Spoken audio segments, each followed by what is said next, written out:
The deep dive में आपका स्वागत है। सोचो, बस इमेजिन करो, 2023 का विंटर सेशन चल रहा है पार्लियामेंट का, और अचानक से बुम, 141 एमपीज को सस्पेंड कर दिया जाता है। 141। ये नंबर शॉकिंग है ना? और ये घटना हमें सोचने पर मजबूर करती है कि पार्लियामेंट के अंदर मतलब रूल्स कौन बनाता है हाँ, ऑर्डर कौन मेंटेन करता है। और एक एमपी के पास एक्चुअल में क्या पावर्स हैं। तो आज हम इन्हीं सब क्रिटिकल क्वेश्चन से पर्दा उठाएंगे। लेकिन इससे पहले जल्दी से सब्सक्राइब बटन पर क्लिक कर दो बिल्कुल, एक वोट ऑफ कॉन्फिडेंस की तरह। और नोटिफिकेशन बेल ऑन कर लो ताकि आप कोई डीप डाइव मिस ना करो। और हाँ, कमेंट करके बताओ कि इंडियन पॉलिटी में आपको सबसे इंटरेस्टिंग क्या लगता है। बिल्कुल। और दोस्त, आज हम इंडिया के पार्लियामेंट्री सिस्टम की एक गहरी समझ लेंगे। हम बात करेंगे प्रिजाइडिंग ऑफिसर्स के रोल पर, उनकी इम्पार्शियलिटी पर। और वो पार्लियामेंट्री प्रिविलेजेस जो थोड़े मिथिकल से लगते हैं। सही कहा। और एक सिंगल एमपी की हमारी डेमोक्रेसी में क्या वैल्यू है, ये कॉम्प्रिहेंसिव होने वाला है और आई प्रॉमिस मजेदार भी। यू बेट। तो चलिए आज का लर्निंग मैप देखते हैं। हम टोटल 6 यानी 6 इंपॉर्टेंट क्वेश्चंस को एक एक करके अनपैक करेंगे। रेडी? हाँ बिल्कुल। पहला, स्टेट लेजिस्लेचर्स के प्रिजाइडिंग ऑफिसर्स का रोल। दूसरा, वाइस प्रेसिडेंट का unique role as Rajya Sabha chairman. तीसरा, once a speaker always a speaker के कॉन्सेप्ट पर एक डिबेट। चौथा, पार्लियामेंट्री प्रिविलेजेस की मिस्ट्री और उन्हें एक किताब में क्यों नहीं लिखा गया है। पांचवा, हम एक्सप्लोर करेंगे कि इंडिविजुअल पार्लियामेंटेरियन का रोल क्यों कम होता जा रहा है। और आखिरी में नंबर 6, हम इस सबको एंटी डिफेक्शन लॉ से कनेक्ट करेंगे और उसका जबरदस्त इंपैक्ट देखेंगे। तो रेडी हो? Let's get started. ओके, तो पहला सवाल ये रहा, GS2 इंडियन पॉलिटी 2023 से 10 मार्क्स के लिए। Discuss the role of presiding officers of state legislatures in maintaining order and impartiality, in conducting legislative work, and in facilitating best democratic practices. Broad micro theme, the role of presiding officers. The guardian of the house. तो एक presiding officer जैसे कि विधानसभा के speaker basically उस legislative house के guardian या chief referee होते हैं।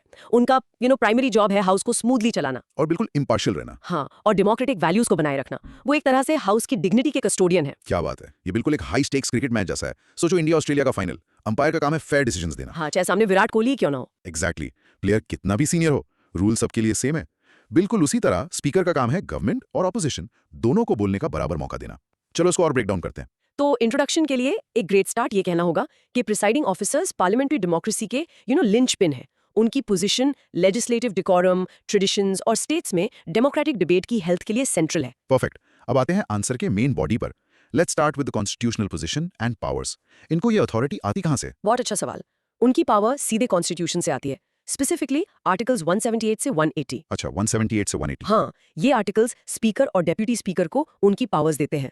ये उन्हें ऑर्डर मेंटेन करने, रूल्स इंटरप्रेट करने और बिल्स या क्वेश्चंस की एडमिसिबिलिटी डिसाइड करने की काफी डिस्क्रिशनरी अथॉरिटी देता है। मतलब वो सिर्फ सेरेमोनियल हेड्स नहीं है। बिल्कुल नहीं, उनके पास रियल कॉन्स्टिट्यूशनल टीथ है। ओके, तो उनके रोल इन मेंटेनिंग ऑर्डर के बारे में बात करते हैं। जब असेंबली में पूरा केओस हो, तब वो एक्चुअली करते क्या हैं? बिल्कुल, तो स्पीकर डिबेट्स को रेगुलेट करते हैं। वो डिसाइड करते हैं कि कौन बोलेगा और कितनी देर तक बोलेगा। ये टाइम मैनेजमेंट के लिए बहुत जरूरी है। और अगर कोई मेंबर अनरूली बिहेव करे तो स्पीकर के पास डिसिप्लिनरी एक्शन लेने की पावर है। वो मेंबर को सस्पेंड भी कर सकते हैं। और सबसे इंपॉर्टेंट, पॉइंट्स ऑफ ऑर्डर पर उनकी रूलिंग फाइनल होती है। पॉइंट्स ऑफ ऑर्डर मतलब रूल्स की इंटरप्रिटेशन? हाँ, और उस रूलिंग को हाउस के अंदर कोई चैलेंज नहीं कर सकता। अब आते हैं सबसे क्रिटिकल पार्ट पर, इंश्योरिंग इम्पार्शियलिटी। एक स्पीकर जो खुद एक पॉलिटिकल पार्टी से आता है, उसे न्यूट्रल रहने की उम्मीद कैसे की जाती है?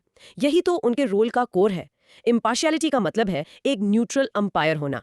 उन्हें सभी पॉलिटिकल पार्टीज को इक्वल अपॉर्चुनिटी देनी होती है। माइनॉरिटी पार्टीज के राइट्स को भी प्रोटेक्ट करना होता है। हाँ, और प्रोसीजरल मैटर्स पर अनबायस्ड डिसीजन लेना होता है।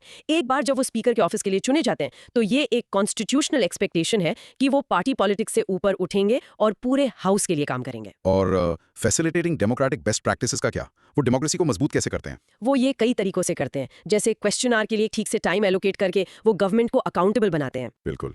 और एक बहुत इंपॉर्टेंट पावर है उनका रोल एंटी डिफेक्शन लॉ के अंडर डिस्क्वालिफिकेशन पर डिसीजन लेना। इसके अलावा वो कमिटी सिस्टम को भी चेयरपर्सन अपॉइंट करके स्ट्रेंथन करते हैं। ये सब थ्योरी में तो बहुत अच्छा लगता है, लेकिन real world challenges to impartial functioning क्या है? और यहीं पर चीजें कॉम्प्लेक्स हो जाती हैं। जैसे जैसे पॉलिटिक्स में पार्टिजनशिप बढ़ रही है, उनकी न्यूट्रलिटी पर अक्सर सवाल उठते हैं। सही बात है। ऐसे कई केसेस हुए हैं जहां एंटी डिफेक्शन पिटिशंस पर डिसीजन लेने में काफी डिले हुआ है।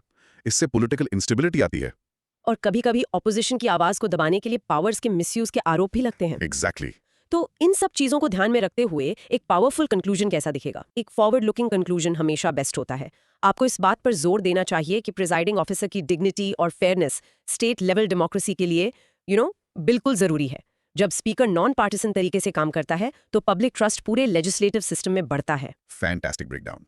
चलो अब इसको लॉक करने के लिए कुछ क्रॉस क्वेश्चंस। पहला, आंसर में स्पेसिफिक आर्टिकल्स जैसे 178, 180 मेंशन करना कितना इंपॉर्टेंट है? ये मतलब बहुत ही इंपॉर्टेंट है। ये आपके आंसर को कॉन्स्टिट्यूशनल बैकिंग देता है। एग्जामिनर को पता चलता है कि आप सिर्फ जनरल ओपिनियन नहीं दे रहे हैं, बल्कि एक फैक्ट बेस्ड एनालिसिस कर रहे हैं। इससे स्कोर जरूर बढ़ता है। सेकंड, इस आंसर को अच्छे से स्ट्रक्चर कैसे करें ताकि सारे पॉइंट्स कवर हो जाएं? क्लियर बोल्ड सब हेडिंग्स का यूज करें, जैसे role in maintaining order, ensuring impartiality और फैसिलिटेटिंग डेमोक्रेटिक प्रैक्टिसेस। इससे आपका आंसर पढ़ने में बहुत आसान हो जाता है और एक लॉजिकल थॉट प्रोसेस दिखता है। ये एक बहुत क्रिटिकल सवाल है। स्पीकर का रोल एंटी डिफेक्शन लॉ में इतना क्रिटिकल और अक्सर कंट्रोवर्शियल क्यों होता है? क्योंकि इस लॉ के तहत किसी मेंबर को डिस्क्वालीफाई करने का फाइनल डिसीजन स्पीकर का होता है। ये एक क्वाशी जुडिशियल पावर है। इसलिए इस मामले में उनका इम्पार्शियल होना नॉन नेगोशिएबल है, क्योंकि उनका डिसीजन एक सरकार बना या गिरा सकता है। फोर्थ, एक किलर इंट्रोडक्शन लिखने के लिए बेस्ट स्ट्रैटेजी क्या है? क्वेश्चन के कोर आइडिया को सीधे एड्रेस करते हुए शुरू करें। यहाँ पर गार्डियंस ऑफ पार्लियामेंट्री डेमोक्रेसी या linchpin of the legislative process जैसे पावरफुल कीवर्ड से शुरू करना एक बहुत स्ट्रॉन्ग फर्स्ट इंप्रेशन बनाता है। आपने कमेटी सिस्टम का जिक्र किया, उसकी इंपॉर्टेंस को एक अच्छे एग्जाम्पल से कैसे समझा सकते हैं? एक बहुत अच्छा एग्जाम्पल है पब्लिक अकाउंट्स कमेटी यानी पीएसी। आप एक्सप्लेन कर सकते हैं कि स्पीकर उसके मेंबर्स और चेयरपर्सन को अपॉइंट करते हैं और इस तरह उसके जरूरी काम जैसे गवर्नमेंट स्पेंडिंग को स्क्रूटिनाइज करना उसको फैसिलिटेट करते हैं। और आखिरी सवाल इस सेक्शन के लिए, चैलेंजेस वाले पॉइंट को बैलेंस कैसे करें ताकि आंसर जरूरत से ज्यादा नेगेटिव ना लगे? चैलेंजेस बताने के बाद उन्हें ओवरकम करने के लिए पॉजिटिव कंस्ट्रक्टिव सजेशंस जरूर दें। कंक्लूजन में कॉन्स्टिट्यूशनल इंटेग्रिटी, फेयरनेस और डेमोक्रेटिक ट्रेडिशंस की जरूरत पर फिर से जोर दें। इससे एक क्रिटिक एक फॉरवर्ड लुकिंग सोल्यूशन में बदल जाता है। परफेक्ट। अब आपकी बारी। पॉज करके इस लाइन को जोर से बोलने की कोशिश कीजिए। The presiding officer is the custodian of the legislature's dignity and must act with fairness and neutrality to uphold democratic traditions. चलो रिहर्स करो। प्रिजाइडिंग ऑफिसर्स हमारी स्टेट लेजिस्लेचर्स के कॉन्स्टिट्यूशनल रेफरीज हैं और उनका काम है ऑर्डर, फेयरनेस और इंस्टीट्यूशन की डेमोक्रेटिक हेल्थ को इंश्योर करना। ब्रिलियंट। चलिए अब स्टेज से सेंटर की तरफ चलते हैं और अपर हाउस को देखते हैं। हमारे दूसरे सवाल का टाइम। Let's do it. ये रहा GS2 इंडियन पॉलिटी 2022 से 10 मार्क्स के लिए। Discuss the role of the vice presidents of India as the chairman of the Rajya Sabha. Broad micro theme, the vice president as Rajya Sabha chairman. The anchor of the upper house. तो India के vice president by default Rajya Sabha के ex officio chairman होते हैं। Ex officio term का मतलब है by virtue of holding the office. मतलब जो भी वाइस प्रेसिडेंट बनेगा वो ऑटोमेटिकली राज्यसभा का चेयरमैन होगा, अलग से कोई इलेक्शन नहीं। बिल्कुल। उनका प्राइमरी रोल है अपर हाउस की प्रोसीडिंग्स को एंकर करना और उसकी फंक्शनिंग को गाइड करना। ये एंकर एनालॉजी मुझे बहुत पसंद आई। बिल्कुल एक जहाज के कैप्टन की तरह जो तूफानी समुद्र में भी उसे संभाले रखता है। या अपने स्कूल के प्रिंसिपल के बारे में सोचो। हाँ, जो पूरा स्कूल मैनेज करने के साथ साथ शायद एक सीनियर क्लास भी पढ़ाते हैं। एग्जैक्टली। वाइस प्रेसिडेंट का रोल भी ड्यूअल नेचर का है। तो इसके इंट्रोडक्शन के लिए हम स्टेज कैसे सेट करें? आपको शुरू में ये बताना चाहिए कि वाइस प्रेसिडेंट का ये रोल हमारी पार्लियामेंट्री डेमोक्रेसी और कॉन्स्टिट्यूशनल गवर्नेंस का एक क्रिटिकल पिलर है। ये रोल यूनिक है क्योंकि लोकसभा स्पीकर के अनलाइक चेयरमैन उस हाउस के मेंबर नहीं होते जिसे वो प्रिजाइड करते हैं। ये एक बहुत जरूरी डिस्टिंक्शन है। अच्छा, बॉडी में चलते हैं। पहले कॉन्स्टिट्यूशनल फ्रेमवर्क एंड पावर्स। ये अथॉरिटी आती कहाँ से है? उनकी अथॉरिटी आती है कॉन्स्टिट्यूशन के आर्टिकल 64 से, जो कहता है कि वो काउंसिल ऑफ स्टेट्स के एक्स ऑफिशियो चेयरमैन होंगे। आर्टिकल 64, ठीक है। इसके अलावा आर्टिकल 89 उन्हें प्रोसीडिंग्स के दौरान डिसिप्लिन मेंटेन करने की रेगुलेटरी पावर्स देता है। स्पीकर की तरह वो भी रूल्स को इंटरप्रेट कर सकते हैं और पॉइंट्स ऑफ ऑर्डर पर उनका डिसीजन फाइनल होता है। अब उनके रोज के काम पर आते हैं। उनके एडमिनिस्ट्रेटिव फंक्शंस क्या हैं? उनका मेन एडमिनिस्ट्रेटिव फंक्शन है राज्यसभा के सेशंस को प्रिसाइड करना। वो ऑर्डर और डेकोरम मेंटेन करते हैं। इसके लिए वो अनरूली मेंबर्स को नेम कर सकते हैं, हाउस से विड्रॉ करने को कह सकते हैं, सस्पेंड कर सकते हैं, और अगर हालात ज्यादा खराब हो जाए तो हाउस को अडजर्न भी कर सकते हैं। वो हाउस के अंदर प्रोसीजर पर अल्टीमेट अथॉरिटी है। और सिर्फ हाउस मैनेजमेंट के अलावा लॉ मेकिंग में उनका रोल क्या है? उनकी लेजिस्लेटिव लीडरशिप कैसी है? ये उनके जॉब का एक बहुत इंपॉर्टेंट हिस्सा है। उनका रोल है कंस्ट्रक्टिव लेजिस्लेटिव डिस्कशंस को फैसिलिटेट करना। वो इंश्योर करते हैं कि सभी मेंबर्स को, खासकर छोटी पार्टीज के मेंबर्स को, बोलने का बराबर मौका मिले। क्रूशियल लेजिस्लेटिव मोमेंट्स में उनका रोल और बढ़ जाता होगा। बिल्कुल, जैसे कॉन्स्टिट्यूशनल अमेंडमेंट बिल्स पर डिबेट्स के दौरान या मनी बिल्स पर भी वो हाउस को गाइड करते हैं ताकि प्रोसीजर्स अच्छे से फॉलो हों। अब आते हैं सबसे इंटरेस्टिंग हिस्से पर। चैलेंजेस एंड सॉल्यूशंस क्या हैं? उनके सामने सबसे बड़ी हर्डल्स क्या होती हैं? सबसे बड़ा चैलेंज है डिसरप्शंस को मैनेज करना और ये इंश्योर करना कि हाउस अच्छे से काम कर सके।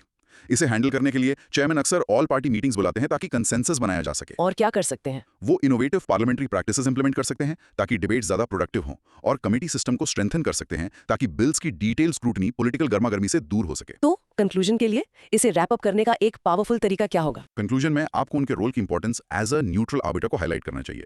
एक बहुत अच्छा एग्जांपल है वक्फ अमेंडमेंट बिल का। उसका सक्सेसफुल पैसेज उस वक्त के चेयरमैन के स्ट्रक्चर्ड डिबेट फैसिलिटेशन की वजह से पॉसिबल हुआ था। अच्छा, ये दिखाता है कि वो सिर्फ एक फिगर हेड नहीं है। बिल्कुल, बल्कि कॉन्स्टिट्यूशनल डेमोक्रेसी और डेलिबरेटिव प्रोसेसेस के सच्चे गार्डियन है। एक्सीलेंट। अब कुछ रैपिड फायर क्रॉस क्वेश्चंस का टाइम। पहला, इस टर्म को फिर से क्लियर करते हैं। एक्स ऑफिशियल चेयरमैन का आखिर मतलब क्या है? एक्स ऑफिशियो एक लैटिन टर्म है जिसका मतलब है by virtue of a particular office. इसका सीधा सा मतलब है कि क्योंकि कोई व्यक्ति वाइस प्रेसिडेंट के पद पर है, राज्यसभा चेयरमैन का काम उसके साथ ऑटोमेटिकली आ जाता है। सेकंड, आंसर में आर्टिकल 64 और 89 को कोट करना कितना जरूरी है? बहुत जरूरी। ये आपके आंसर को फैक्चुअल और क्रेडिबल बनाता है। ये दिखाता है कि आपको कॉन्स्टिट्यूशनल प्रोविजंस की गहरी समझ है और आप सिर्फ एक जेनेरिक आंसर नहीं दे रहे हैं। ये एक डेफिनेट स्कोर बूस्टर है। थर्ड, अपने आंसर में एडमिनिस्ट्रेटिव और लेजिस्लेटिव फंक्शंस के बीच अच्छे से डिफरेंस कैसे शो करें? अलग अलग सब हेडिंग्स यूज करें। ऐसे सोचिए, एडमिनिस्ट्रेटिव फंक्शंस हाउस मैनेजमेंट से रिलेटेड हैं, जैसे डिसिप्लिन और ऑर्डर, जबकि legislative functions law making process से रिलेटेड हैं, जैसे डिबेट्स और डिस्कशंस। इन्हें अलग रखने से क्लैरिटी आती है। फोर्थ, वक्फ अमेंडमेंट बिल जैसा स्पेसिफिक एग्जाम्पल देने का असली फायदा क्या है? स्पेसिफिक एग्जाम्पल्स आपके जनरल पॉइंट्स को कॉन्क्रीट और विश्वसनीय बनाते हैं। ये एग्जामिनर को दिखाता है कि आपने थ्योरी को उसके प्रैक्टिकल फंक्शनिंग से जुड़ा है।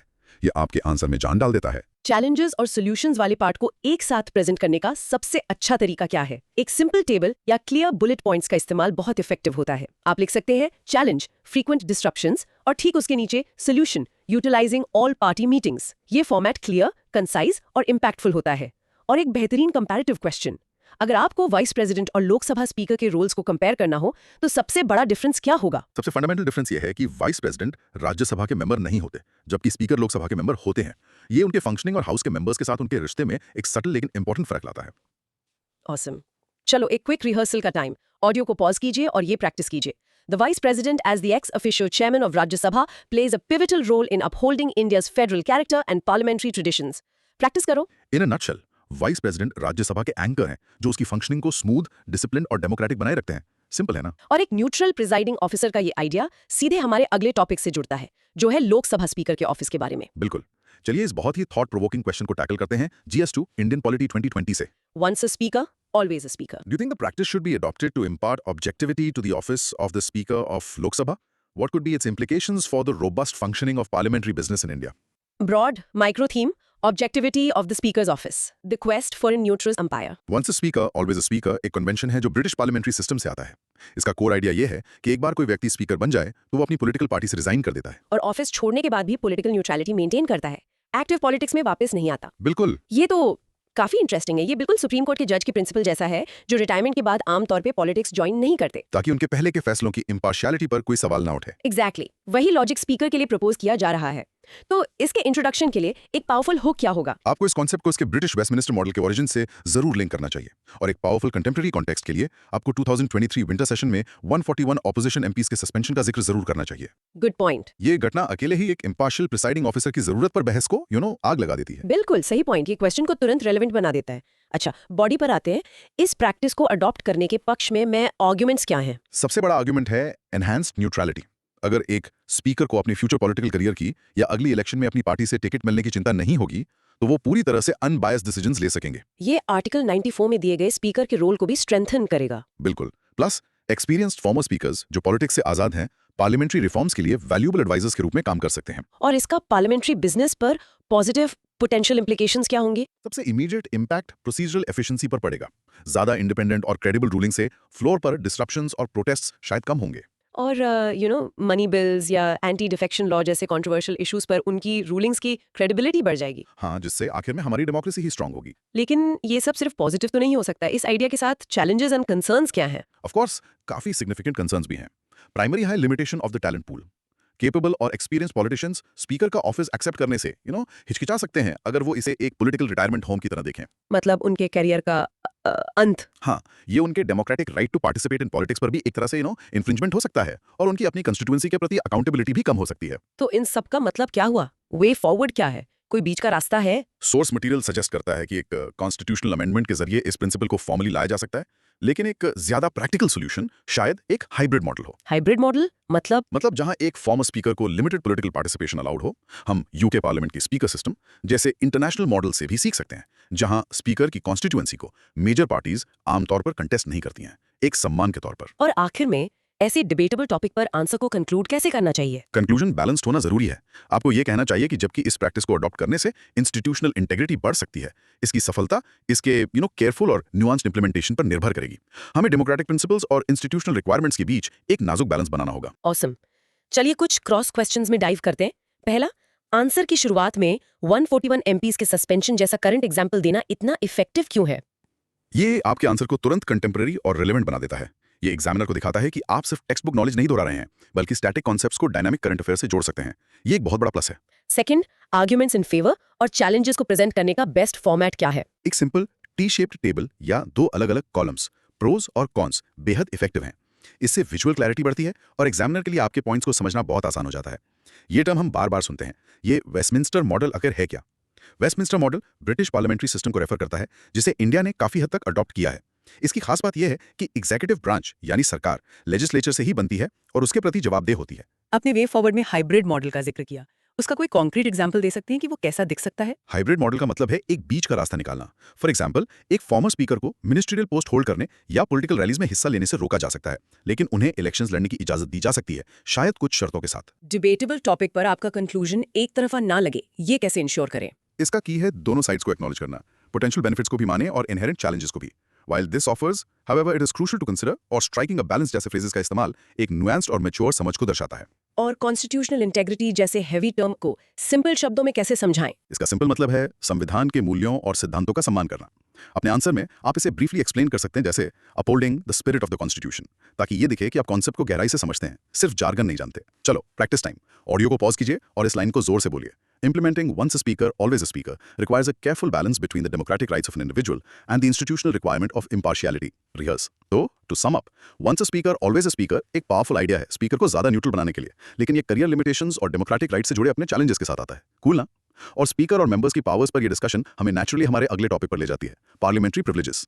हाँ, चलिए इस फैसिनेटिंग और थोड़े मिस्टीरियस टॉपिक को अनपैक करते हैं। ये रहा 2014 का सवाल। The powers, privileges and immunities of parliament and its members as envisaged in Article 105 of the Constitution, leave room for a large number of uncodified and unenumerated privileges to continue. Assess the reasons for the absence of legal codification of the parliamentary privileges.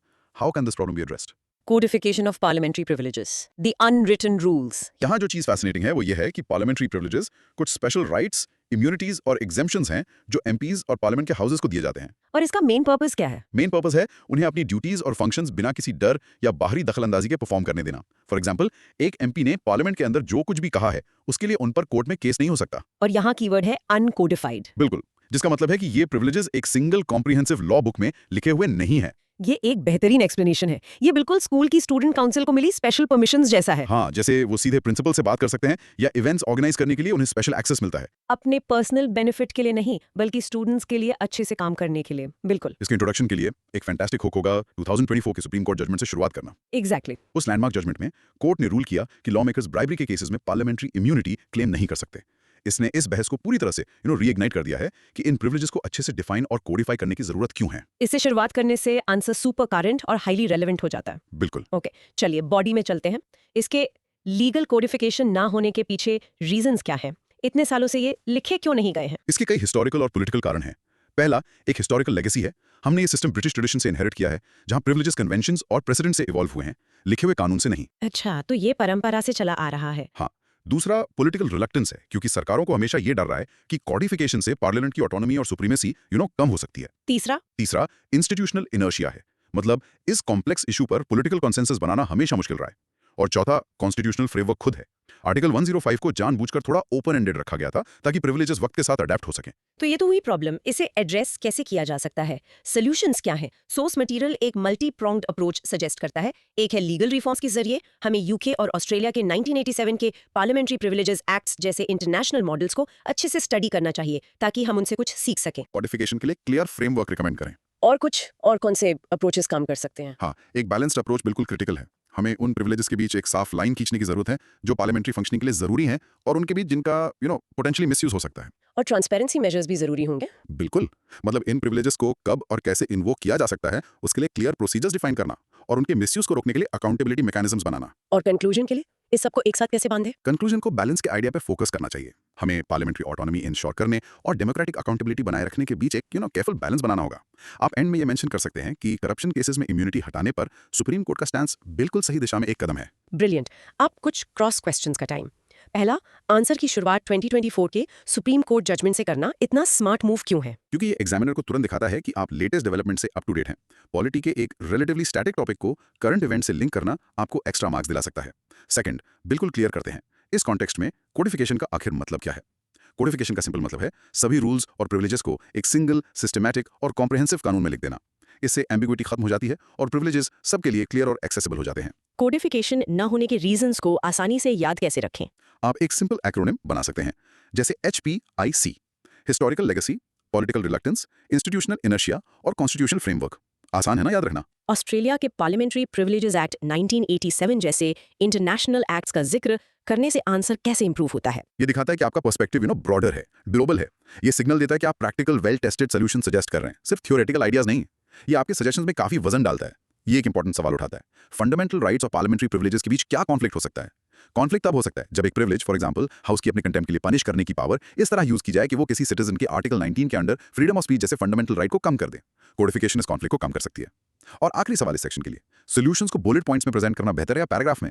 Clarity और impact के लिए उन्हें legal reforms और institutional mechanisms जैसे clear headings के under bullet points में present करना हमेशा हमेशा बेहतर होता है। ये आपके आंसर को स्ट्रक्चर्ड और इजी टू इवैल्यूएट बनाता है। ओके, अब प्रैक्टिस की बारी। पॉज करके रिहर्स कीजिए। The path forward requires balancing parliamentary autonomy with democratic accountability, and a comprehensive codification is the first step. चलिए सुनाइए, in a nutshell. Parliamentary privileges MPs के लिए unwritten special powers हैं और उनके मिसयूज को रोकने और ट्रांसपेरेंसी बढ़ाने के लिए उन्हें कोडिफाई करने पर एक गहरी बहस चल रही है। अब जब हमने MPs की स्पेशल पावर्स की बात कर ली है, तो चलिए देखते हैं कि पार्लियामेंट में उनका एक्चुअल रोल कैसा है। हाँ, ये हमें बिल्कुल अच्छे से हमारे 5वें सवाल पर ले जाता है 2019 से। Individual parliamentarians' role as the national lawmaker is on a decline, which in turn has adversely impacted the quality of debates and their outcome. Broad micro theme: diminishing role of individual MPs. The fading voice of the MP. इस सवाल का core idea ये है कि एक अकेला individual member of parliament का role law making process में कम होता जा रहा है। पावर अब ज्यादातर पार्टी लीडरशिप या गवर्नमेंट के एग्जीक्यूटिव ब्रांच के पास सेंट्रलाइज्ड हो गई है। और इससे आखिर में पार्लियामेंट्री डिबेट्स की क्वालिटी भी गिर गई है। बिल्कुल। ये एक पावरफुल और चिंताजनक विचार है। स्कूल के एक डिबेट टीम इमेजिन करो जहां सिर्फ कैप्टन को बोलने की इजाजत हो और बाकी टीम मेंबर्स को सिर्फ सुनने और हाँ में हाँ मिलाने को कहा जाए। तो नए आइडियाज या अलग अलग पर्सपेक्टिव्स कैसे आएंगे? एग्जैक्टली ऐसा लगता है हमारे पार्लियामेंट में भी कुछ ऐसा ही हो रहा है। इसके इंट्रोडक्शन के लिए मुझे लगता है एक पावरफुल स्टैटिस्टिक, एक बेहतरीन हुक होगा। बिल्कुल, आपको सोर्स मटेरियल के उस हार्ड हिटिंग डेटा से शुरुआत करनी चाहिए। 2023-2025 के पीरियड में राज्यसभा में सिर्फ एक प्राइवेट मेंबर्स बिल डिस्कस हुआ और लोकसभा में एक भी नहीं। एक भी नहीं। ये एक आंकड़ा ही इंडिविजुअल लेजिस्लेटिव इनिशिएटिव्स में आई गिरावट को साफ साफ दिखा देता है। वाओ, ये तो बहुत साफ है। तो बॉडी में ये decline in an individual parliamentarians role आखिर दिखता कैसे है? हिस्टोरिकल डेटा बिल्कुल क्लियर है। आज तक आजादी के बाद से सिर्फ 14 प्राइवेट मेंबर्स बिल्स ही पास हो पाए हैं। सिर्फ 14? हाँ, ये दिखाता है कि इंडिविजुअल एमपीज के लिए कानून बनाना और पास करवाना कितना ज्यादा मुश्किल हो गया। इसका नतीजा ये हुआ है कि लॉ मेकिंग अब एग्जीक्यूटिव का एक्सक्लूसिव डोमेन बन गया है, जो सेपरेशन ऑफ पावर्स के कॉन्स्टिट्यूशनल प्रिंसिपल को अंडरमाइन करता है। और इसका क्वालिटी ऑफ डिबेट्स पे क्या इम्पैक्ट पड़ा है? इम्पैक्ट काफी बुरा हुआ है। बिल्स अक्सर बिना डिटेल डिस्कशन या पार्लियामेंट्री स्टैंडिंग कमेटी से अच्छे से स्क्रूटनी के बिना ही पास हो जाते हैं। इंडिविजुअल मेंबर्स का डिबेट्स में पार्टिसिपेशन भी कम हो गया है। हाँ बिल्कुल, फ्रीक्वेंट डिसरप्शंस, एमपीज को तैयारी के लिए पर्याप्त समय न मिलना और एडिक्वेट रिसोर्स सपोर्ट की कमी, इन सब ने क्वालिटी को अफेक्ट किया है। तो ये एक गंभीर समस्या है। वे फॉरवर्ड क्या है? पोटेंशियल सॉल्यूशंस क्या है? सबसे जरूरी सोल्यूशन है पार्लियामेंट्री कमिटीज को स्ट्रेंथन करना।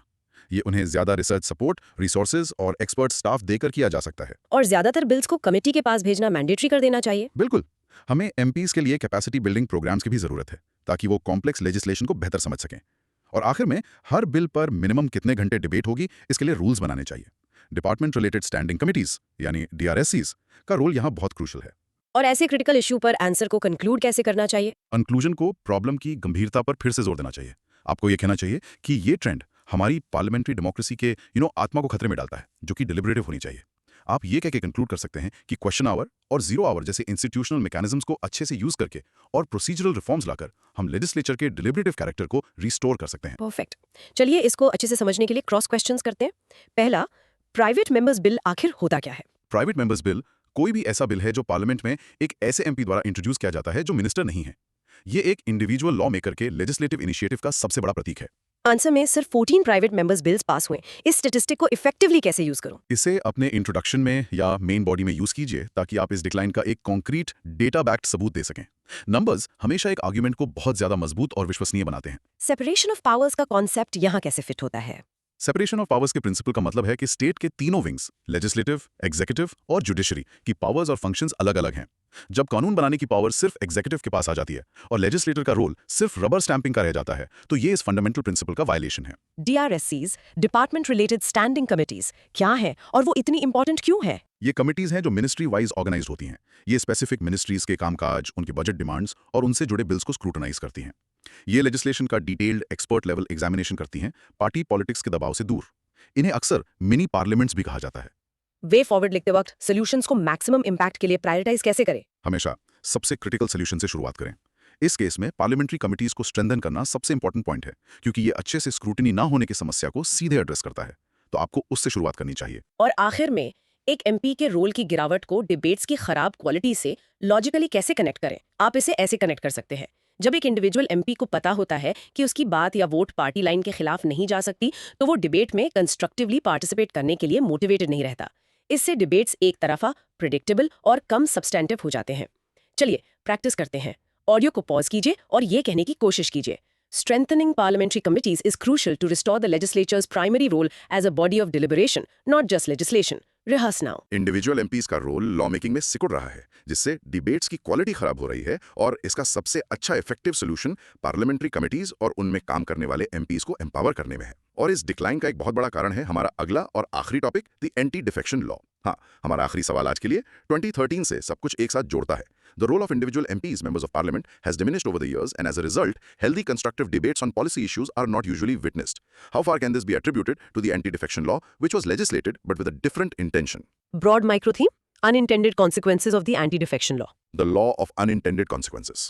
Anti-defection law जो हमारे कॉन्स्टिट्यूशन के 10th शेड्यूल में है, एक बहुत नेक इरादे से लाया गया था, आयाराम गयाराम की प्रैक्टिस को रोकने के लिए। मतलब जहां एमपीज पैसों या मिनिस्टेरियल पोस्ट के लिए पार्टी बदल लेते थे, जिससे सरकारें अनस्टेबल हो जाती थीं। बिल्कुल, लेकिन इसका एक बहुत बड़ा अनइंटेंडेड कॉन्सिक्वेंस ये हुआ है कि इसने एमपीज की आजादी को ही कम कर दिया है। ये कहने का एक बिल्कुल सही तरीका है। ये बिल्कुल उस तेज दवा जैसा है जो आपने सिरदर्द के लिए ली, लेकिन उसके साइड इफेक्ट से आपको दिन भर नींद आने लगी। सही एग्जाम्पल है। लॉ का मकसद अच्छा था, पॉलिटिकल इंस्टेबिलिटी रोकना, लेकिन साइड इफेक्ट बुरा हुआ, डिबेट क्वालिटी का गिरना। तो इसके इंट्रोडक्शन के लिए बेहतर होगा कि इसे पिछले क्वेश्चन से सीधे कनेक्ट करें। एग्जैक्टली आपको ये मान के शुरुआत करनी चाहिए कि पार्लियामेंट्री डिबेट्स की क्वालिटी गिर रही है, और फिर ये बताना चाहिए कि एंटी डिफेक्शन लॉ अपने अलग ओरिजिनल इंटेंशन के बावजूद इस ट्रेंड में एक सिग्निफिकेंट रोल निभाता है। ओके, चलिए बॉडी में चलते हैं। इस लॉ ने आखिर diminished the role of individual MPs कैसे किया? ये लॉ एमपीज को पार्टी व्हिप के अनुसार वोट करने के लिए मजबूर करता है। पार्टी व्हिप यानी पार्टी का ऑफिशियल डायरेक्शन। अगर वो व्हिप को नहीं मानते हैं तो उन्हें डिस्क्वालीफाई किया जा सकता है और उनकी सीट जा सकती है। इससे वो अपने मन की बात या अपनी कॉन्स्टिट्यूएंसी के इंटरेस्ट्स को आजादी से नहीं रख पाते। बिल्कुल, अगर वो इंटरेस्ट पार्टी के ऑफिशियल स्टैंड से अलग हो। और इसका पार्लियामेंट्री डिबेट्स पर सीधा इफेक्ट क्या हुआ है? जब एमपीज को पार्टी लाइन पर ही बोलना और वोट करना है, तो फिर डिबेट का मतलब ही क्या रह जाता है? डिस्कशंस प्रिडिक्टेबल और प्री डिटर्मिन्ड हो जाते हैं। मेरिट बेस्ड आर्ग्यूमेंट्स की जगह रिजिड पार्टी लाइन वोटिंग ले लेती है। हाँ, और इससे हमारे वेस्टमिंस्टर स्टाइल की डिलिबरेटिव डेमोक्रेसी पर आंच आई है। तो इस कानून के बड़े अनइंटेंडेड कॉन्सिक्वेंसेस क्या है? एक बहुत बड़ा अनइंटेंडेड कॉन्सिक्वेंस ये है कि पावर इंडिविजुअल लेजिस्लेटर्स से खिसक कर सेंट्रल पार्टी लीडरशिप के पास चली गई है।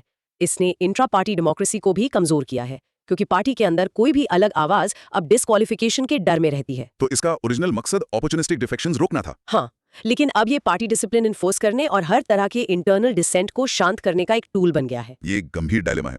तो यहाँ वे फॉरवर्ड क्या है? सोर्स मटेरियल और कई एक्सपर्ट सजेस्ट करते हैं कि 10th शेड्यूल में रिफॉर्म्स की जरूरत है, ताकि पार्टी डिसिप्लिन और डेमोक्रेटिक डेलिब्रेशन के बीच एक बेहतर बैलेंस बनाया जा सके। जैसे? कोई एग्जांपल? फॉर एग्जांपल, कुछ लोग सजेस्ट करते हैं कि ये कानून सिर्फ उन क्रिटिकल वोट्स पर लागू होना चाहिए जो सरकार को बचा या गिरा सकते हैं, जैसे नो कॉन्फिडेंस मोशन। बाकी लेजिस्लेटिव मामलों पर फ्री वोटिंग अलाउ होनी चाहिए। पार्लियामेंट्री कमिटीज को स्ट्रेंथन करना यहाँ भी एक सोल्यूशन है। हाँ बिल्कुल। तो इस आंसर को अच्छे से कंक्लूड कैसे करें, ये मानते हुए कि कानून जरूरी भी है, लेकिन उसमें खामियां भी हैं? आपको कंक्लूजन में अर्जेंसी पर फोकस करना चाहिए। ये कहें कि इंडिविजुअल एमपी के रोल का इरोजन हमारी डेमोक्रेसी की सेहत के लिए खतरा है। ये माने कि anti defection law political instability रोकने के लिए जरूरी है, लेकिन उसके कंस्ट्रक्टिव पार्लियामेंट्री डायलॉग को बढ़ावा देने के लिए उसके इंप्लीमेंटेशन में सुधार की जरूरत है। आज के लिए आखिरी सेट ऑफ क्रॉस क्वेश्चंस, चलो इसको फाइनल करते हैं। पहला, पार्टी व्हिप आखिर होता क्या है? व्हिप एक पॉलिटिकल पार्टी द्वारा अपने एमपीज को जारी किया गया एक फॉर्मल इंस्ट्रक्शन या निर्देश होता है कि किसी खास इशू या बिल पर कैसे वोट करना है। इसका उल्लंघन करने पर एंटी डिफेक्शन लॉ के तहत डिस्क्वालिफिकेशन हो सकती है। इस आंसर में पिछले क्वेश्चन के पॉइंट्स रिपीट कर सकते हैं, क्योंकि ये इतने कनेक्टेड हैं। हाँ, लेकिन स्मार्ट तरीके से आप रेफर कर सकते हैं। जैसा कि हमने पहले डिस्कस किया, इंडिविजुअल एमपीज का रोल कम हुआ है और एंटी डिफेक्शन लॉ इस ट्रेंड में एक की कंट्रीब्यूटर है। ये दिखाता है कि आप अलग अलग टॉपिक्स को अच्छे से जोड़ सकते हैं। ये कानून इंट्रा पार्टी डेमोक्रेसी को कमजोर कैसे करता है? ये एमपीज को पार्टी लीडरशिप के फैसलों पर पार्टी के अंदर भी सवाल उठाने या असहमत होने से रोकता है, क्योंकि वही रिजिड डिसिप्लिन पार्लियामेंट के अंदर भी एक्सपेक्ट किया जाता है। इससे पार्टी के अंदर डेमोक्रेटिक स्पेस सिकुड़ जाता है। ये सवाल आखिर कौन सा कोर डिलेमा प्रेजेंट करता है? कोर डिलेमा है पॉलिटिकल स्टेबिलिटी, जिसे ये कानून अचीव करना चाहता है, और डिलिबरेटिव डेमोक्रेसी, जिसे ये कानून अनजाने में कमजोर करता है। आपका पूरा आंसर इस फंडामेंटल कॉन्फ्लिक्ट के इर्द गिर्द घूमना चाहिए। पार्लियामेंट्री कमिटीज का जिक्र इस कॉन्टेक्स्ट में फिर से एक सॉल्यूशन के तौर पर क्यों किया गया है? क्योंकि कमिटी डिस्कशंस बंद दरवाजों के पीछे होती हैं और पार्टी व्हिप्स आमतौर पर उनकी प्रोसीडिंग्स में लागू नहीं होते। ये एमपीज को अपनी असली राय व्यक्त करने, बिल्स को क्रिटिकली स्क्रूटनाइज करने और पार्टी लाइंस के पार जाकर काम करने के लिए एक सेफ स्पेस देता है। और आखिर में मैं इस आंसर को कंक्लूड कैसे करूं ताकि ऐसा ना लगे कि मैं एंटी डिफेक्शन लॉ के बिल्कुल खिलाफ हूं? इसका की है बैलेंस। पहले पॉलिटिकल हॉर्स ट्रेडिंग रोकने और स्टेबिलिटी इंश्योर करने में इसके इंपॉर्टेंस को एक्नॉलेज करें, फिर तुरंत बाद डिबेट और डिसेंट पर इसके नेगेटिव साइड इफेक्ट्स को कम करने के लिए कॉन्क्रीट रिफॉर्म सजेस्ट करें। ये एक बैलेंस्ड, मैच्योर और हाई स्कोरिंग कंक्लूजन बनाता है। आज के लिए आखिरी प्रैक्टिस क्यू, पॉज करके रिहर्स कीजिए। The anti-defection law needs careful refinement to foster constructive parliamentary dialogue while continuing to prevent political instability. Practice करो। तो इसको रैप अप करते हैं। एंटी डिफेक्शन लॉ, जो हॉर्स ट्रेडिंग रोकने के लिए एक हथियार के रूप में बनाया गया था, उसका दुर्भाग्यपूर्ण साइड इफेक्ट ये हुआ है कि उसने इंडिविजुअल एमपीज को शांत कर दिया है और पार्लियामेंट्री डिबेट्स की आत्मा को कमजोर कर दिया है। वाह, क्या सेशन था। तो आज हमने अपने पार्लियामेंट्री सिस्टम की मशीनरी में सच में गहराई से उतरे हैं। हाँ बिल्कुल, हमने parliamentary roles, privileges and the challenges के कोर थीम को कवर किया है, जो हमारी डेमोक्रेसी इन इंस्टीट्यूशंस को अच्छे से काम करवाने में फेस करती है। चलिए, जो कुछ भी हमने डिस्कस किया उसका एक सुपर क्विक रिकैप करते हैं। पॉइंट 1, हमने स्टेट लेजिस्लेचर्स के प्रिजाइडिंग ऑफिसर्स के क्रूशियल रोल को समझा, जो ऑर्डर और इम्पार्शियलिटी के न्यूट्रल गार्डियंस हैं। फिर हमने वाइस प्रेसिडेंट के यूनिक ड्यूअल रोल को राज्यसभा के एक्स ऑफिशियो चेयरमैन के रूप में देखा। उसके बाद हमने once a speaker always a speaker concept पर गहरी बहस की और उसके प्रॉज एंड कॉन्स को तोला। पॉइंट 4, नेक्स्ट हमने असेस किया कि आर्टिकल 105 के under powerful parliamentary privileges uncodified क्यों है और इस एम्बिग्यूटी के सॉल्यूशंस एक्सप्लोर किए। फिर हमने उस चिंताजनक ट्रेंड को देखा कि कैसे इंडिविजुअल एमपीज का रोल कम हो रहा है और इसका डिबेट्स की क्वालिटी पर क्या असर पड़ रहा है। और पॉइंट 6, फाइनली हमने समझा कि एंटी डिफेक्शन लॉ अपने अच्छे इरादों के बावजूद इस डिक्लाइन के लिए कितना बड़ा कारण है। और ये रहा एक आखिरी विचार आपके लिए, एक सवाल जो सबको सोचना चाहिए। आज के इस हाइपर पार्टिजन सोशल मीडिया और 24/7 न्यूज साइकिल के दौर में, जहां हर एक एक्शन को स्क्रूटनाइज्ड और पॉलिटिसाइज्ड किया जाता है, क्या एक स्पीकर कभी सच में पॉलिटिकली न्यूट्रल रह सकता है, या ये सिर्फ एक खूबसूरत लेकिन अनअटेनेबल टेक्स्ट बुक आइडियल बनकर रह गया है? थोड़ा सोच लो इस पे, ये एक बहुत पावरफुल सवाल है। अगर इस इनक्रेडिबली डिटेल्ड डिस्कशन ने आपको कुछ नया सीखने में मदद की और आपको मजा आया, तो प्लीज चैनल को सपोर्ट करना मत भूलना। सब्सक्राइब बटन दबा दो, इस डिस्कशन को एक बड़ा सा लाइक दो और कमेंट्स में बताओ कि अगला टॉपिक आप कौन सा चाहते हो। हम जल्द ही मिलेंगे एक और गहरी चर्चा के साथ। तब तक keep learning and keep questioning.